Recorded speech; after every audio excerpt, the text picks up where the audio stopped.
We'll give you the heavy hitters outside our Beacon Hill studio. Cosmo Macero of O'Neill & Associates, Belmont resident, home of the rep who wants to make Fever Pitch the state movie. You must be very proud. Tough call on that He's one. obviously got a lot of time on his hands. Peter Kadges of the Boston Phoenix, a man who will take the spokesperson's job if Michael Phelps turns down that endorsement, of course. Mine illegal, though. I don't know about those Cuban ones you smoked, though, allegedly. Let's talk about the building behind you, and obviously the rumblings coming from Deval Patrick's corner office. The gas tax, boys. We're in a recession, could become a catastrophe, according to the president. What does Deval say? Perhaps a 29-cent increase in the gas tax, make it the highest one in the country, Cosmo. Is this what the people of the Commonwealth need right now? No, but, I got to say, you're in an economic crisis. There's a crisis in funding state services. There's a huge disaster in funding transportation, paying for the turnpike. In theory, it probably is the fairest way to spread out that burden on everyone. What level do you do that? That's the question. Is it 5 or 6 or 11 or 12 cents, or do you go all the way up to 25 or 30? It's one of those things where it's a hard decision that you can understand probably has to get made, but at what level?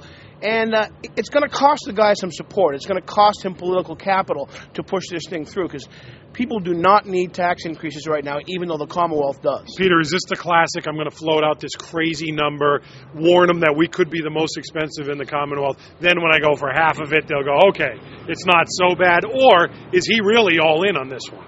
Well, I'll bet you $5 he's floating the number.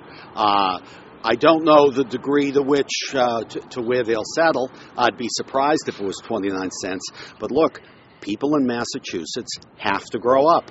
Beacon Hill, the state legislature obviously hasn't grown up.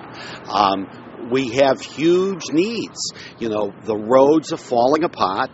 Mass transit is suffering.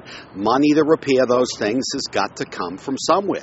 The logical place to do it is a gasoline tax. I don't know if it should be 29 cents, but people have got to, come to grips with reality. Either that or stay home. Yelling Cosmo. We got male Cosmo groupies going by. Maybe if the economy gets so bad, so many people will be out of work that no one will be driving anywhere. Well, here's a question for you, Cosmo. Should the governor step up and be a man and say, you know what, I'm raising the income tax? How is that not fairer than the gas tax? It's just a tougher sell. No way. I don't think it's fair at all.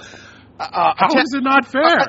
Hold on. Attacking people's earned income, I think, is the worst way to tax. We could talk about that a little bit later if we talk about Obama and what I think he ought to do. But no, I disagree 100%. This is a way. It's a broad-based sort of user tax, different than a toll. Everyone essentially shares in the burden of a fundamental 50 cents a gallon on a product you have nothing to do with. Of a fundamental responsibility of government, which is infrastructure. Then don't drive. And That's easy for you to say. You don't. That's right. I take the tea. Gambling is illegal at Bushwood, by the way, so I won't take your bet. And I never slice. I think that he's he ought not to be in a mind to set a record here, highest in the nation. Right. Politically, that's stupid. But we need the revenue, and we need to fix the roads and bridges. Look, we know he's playing chicken. I don't know that, actually. Well, he's so grandiose and thinks that he can fix everyone's problems. I think he is thinking big here. The question is this. 2 years down the road, get the crystal ball out. How much will this hurt him in a re-election bid? I think it depends on where the economy is in 2 years, but absolutely it's going to cost him political capital. And I don't think he approaches this as, hey, this is my big solution, this is great. This is a tough decision that needs to be made, and there's no real good political upside for him. Hey, maybe he knows something we don't know. Maybe he's going to finally start running the governor's office, not caring about politics, doing what's right, and maybe at the end not running for re-election. Unlikely on all counts. I would agree. Where the economy is going to be in 2 months. Barack Obama last night having his first primetime press conference, aside from cracking wise on his vice president. Could be a catastrophe, Cosmo, if the stimulus doesn't get done and get done soon. A, are you buying the rhetoric? B, are you buying his solution? When Henry Paulson and the Bush administration introduced TARP, I was certainly of the mind that we got to do something, right? Well, we did something and didn't really work. The banks didn't start lending money and so forth. So now we're hearing that again, and I agree that something's got to happen to make this economy start producing jobs again and for people to start spending again. And you got to be hopeful that this package is that, but we don't know. He's using that same argument. We got to do this. We have to do this. And I can understand how the American people are a little bit wary Congress is going to do what Congress does, and that is load the thing up with pork. That's just a reality. That's the cost of getting this thing passed. Rude awakening for the change candidate, Peter. Now that he's there, the more things change, the more they stay the same. Or do we got to be patient with this guy?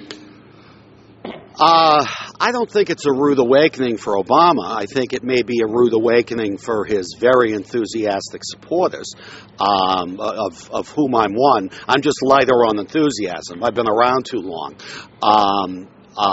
This is serious business. He is being obstructed by, the rump group of remaining right-wing Republicans. These are the same people who, like Calvin Coolidge and Herbert Hoover, brought us the Great Depression.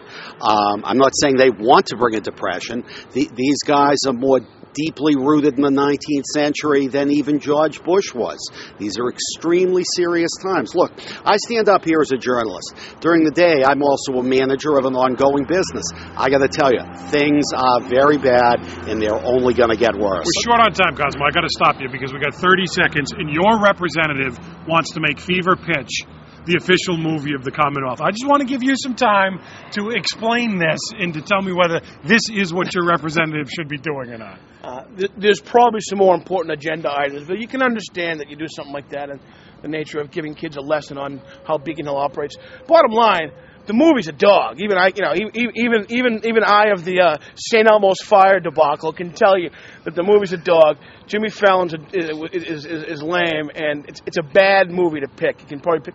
You could probably think of a half a dozen other better ones. So listen, I love dogs. Down. That's a dog that should be shot. Yeah. That should be put down. I mean, listen, it's bad enough wasting his constituents' time, with something like this. But at least, if you're going to do something silly with some merit. I mean, the guy's got a bad brain and bad taste. Peter Kagis of the Phoenix, Cosmo Macero of Vanilla Associates, man who wants Love Story secretly to be the movie of the Commonwealth. Based on Al Gore's life. Love means what, Cosmo? Never having to say you're sorry. They are the heavy hitters.